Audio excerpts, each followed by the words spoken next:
Hey guys, this is E, and what I have here in my hands is the OnePlus 5T and not the sandstone white version, but that's a different story. So I'm gonna do a comprehensive review, and depending on when you're watching this, it might already be out, so keep a lookout for a link. But before I do the comprehensive review and my thoughts on the OnePlus 5T, I wanted to upgrade the phone to the latest 8.0 Oreo update. I know it's still in beta as I'm recording this, but I was willing to risk it and live with the occasional bugs for the sake of trying the new features. Now, the update to Oreo is fairly simple, and all of you can go to OnePlus's official website and follow the instructions there. But as always, it is a lot easier to watch this on tape, as they say. So, hence my guide for updating the OnePlus 5T to 8.0 Oreo.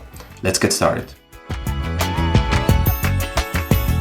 So, the actual process of updating to Oreo, it involves about 3 or 4 steps. As always, the first step is to go to OnePlus's official download link, which I'll put right here somewhere.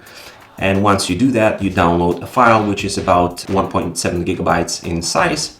And that is the file which contains the update. At first, when I downloaded the file, I thought the actual update is going to take a long time processing on the phone itself, but it actually was quite short in time, which was great. So step number 2, once you download software, you plug in your phone to the computer. If you're on a Mac, you use the Android file transfer application, and you put it somewhere in a folder on the device itself. Now I put it in downloads folder because for me it was easier that way to remember.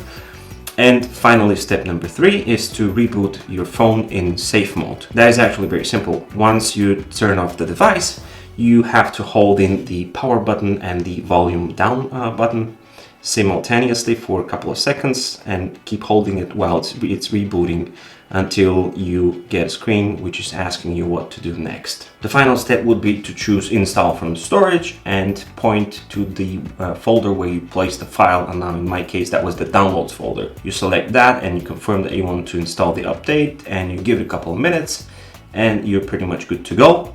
Then you reboot your device, and welcome to Oreo 8.0. So the main reason I wanted to update to Oreo 8.0 on this particular device was the picture-in-picture option, because with the OnePlus 5T you have a much bigger real estate, and I wanted to try watching something while doing something else, for example texting or reading an article related to what I'm watching. And another reason was to test and see how the user interface changes with the new Oreo update. And with that, you have things like smart text selection, new quick settings design,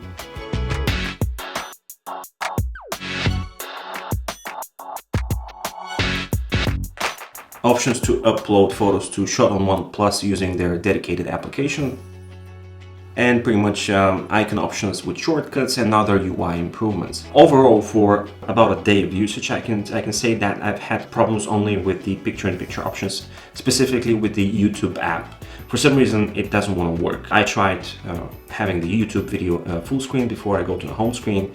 I tried having it kill the application, reboot the phone, but it just doesn't work. Same goes for YouTube on the Chrome within the browser. It doesn't work as well. But if you try something like a Vimeo, for example, or an article that contains a non-YouTube video, then it works like magic and it actually looks great. So this is how easy it is to update to Oreo 8.0 on the OnePlus 5T. Now, if you are a serious businessman or you're running a business and you are constantly using your phone for important tasks, I would recommend for you to wait to the official release of the update before you do that, because I have no idea where this beta version of the software might crack under your fingers and just ruin your whole operation or whatever you're doing during the day. So do this at your own risk. And if you have a lot of important things that you do on your smartphone, just wait for the official update from OnePlus, which should be sooner rather than later. So if you have any questions about the OnePlus 5T and you haven't seen the answers anywhere, make sure you put them in the comment section below of this video, because I will consider them when I'm compiling the official review. Also, if you're a OnePlus fan or you just love tech in general, make sure you subscribe to the channel and click on that bell icon below there, because I'm gonna have a surprise within my OnePlus 5T official video, which comes out very soon. So it's been a pleasure. This is E, over and out.